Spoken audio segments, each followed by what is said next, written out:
6 नवंबर 2025 में जो माननीय सर्वोच्च न्यायालय है, उसमें जो है ये निर्णय हुआ था। और ये निर्णय हुआ था एक याचिका के अंतर्गत, जिसमें Mihir Rajesh Shah versus state of Maharashtra.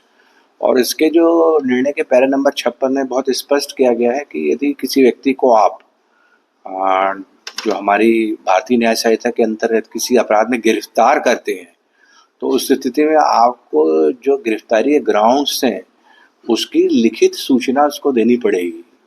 ये अनिवार्य रहेगा, और केवल इस आधार पर कि हमने मौखिक रूप से अवगत करा दिया उसको, ये मान्य नहीं होगा।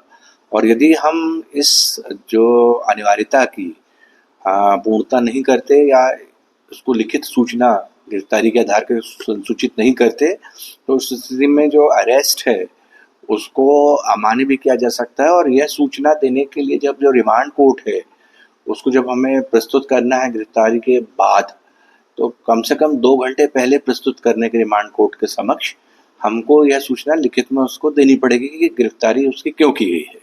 आप जब प्रथम अरेस्ट कर रहे हैं उसकी और माननीय न्यायालय के समक्ष पेश कर रहे हैं विद केस डायरी, तो नेचुरली ग्राउंड्स तो रहते ही हैं किसी को भी अरेस्ट करने के।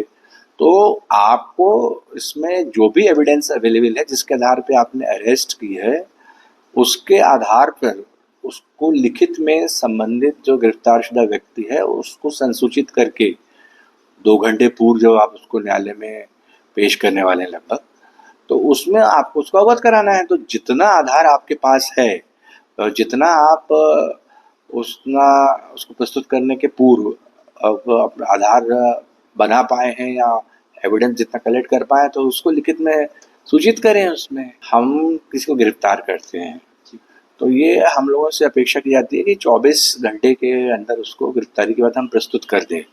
यहाँ पर ये बताया गया है कि जो माननीय न्यायालय के सामने जब हमें 24 घंटे के अंदर प्रस्तुत करना है, तो प्रस्तुत करने के 2 घंटे पूर्व उसको लिखित में सूचित कर दें। तो 22 घंटे तो आपको मिले ना गिरफ्तारी करने के बाद, जब आप मतलब आधार बनाएंगे गिरफ्तारी के। तो मैं नहीं समझता कि उसमें किसी को डिफिकल्टी आना चाहिए। और ये आदेश जो है ये माननीय सर्वोच्च न्यायालय के द्वारा जो अनिवार्यता बनाई गई है अपने निर्णय में, उसके अनुसरण में पुलिस मुख्यालय द्वारा बिल्कुल 100% सही ढंग से पूरा प्रसारित किया गया है। और इसके अतिरिक्त आप यदि BNSS के सेक्शन 47 का भी अवलोकन करें, उसमें भी प्राइमरी रूप से ये बताया गया है कि मतलब किसी व्यक्ति को गिरफ्तार करते समय उसको आधार बताना चाहिए आपको। इसमें इसको थोड़ा और स्पेसिफिक बना दिया गया है। तो पुलिस मुख्यालय द्वारा ये जो माननीय सर्वोच्च न्यायालय का जो निर्णय है, उसके अनुक्रम में ये आदेश इसलिए प्रसारित किया गया है कि सभी हमारे जिलों में जो हमारे IOs हैं इसका 100% पालन करें। और इसलिए ये आदेश जो है बहुत महत्वपूर्ण है, और इसका पालन हम लोग अपने जितने अधीनस्थ यूनिट है इसमें बहुत ट्रू स्पिरिट के साथ कराएंगे।